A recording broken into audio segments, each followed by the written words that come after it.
नमस्कार मंडळी. आज सकाळी सकाळी मन हादरून सोडणारी एक घटना महाराष्ट्रामध्ये घडली. जीवन हे शाश्वत नाही, परंतु मृत्यू हे शाश्वत आहे, अंतिम सत्य आहे. मृत्यू त्रिकालबाधित सत्य आहे. पृथ्वी तलावर येणारा प्रत्येक माणूस जन्माला आल्यानंतर हे एक ना एक दिवस जाणारच, परंतु जाण्याच्या परीने जर कुणी गेलं तर काही वाटत नाही.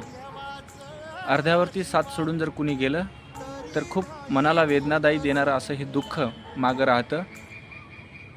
आणि उरल्या सुरल्या काही ज्या आठवणी असतात तेच मागं शिल्लक असतं.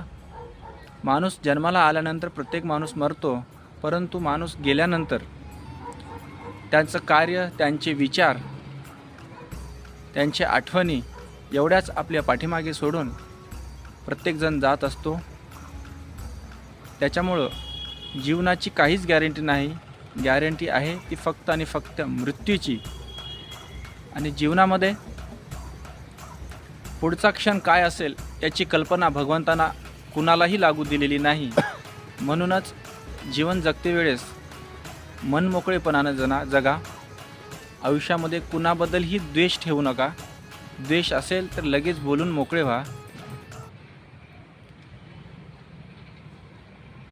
तसेच आपल्या हातामध्ये मागचा दिवस नाही आणि समोरचा दिवससुद्धा नाही. आपल्या हातामध्ये फक्त वर्तमान आजचाच दिवस आहे. त्याच्यामुळं जगता येईल तेवढं जगून घ्या. कल किसने देखा है म्हटल्यासारखं. धन्यवाद.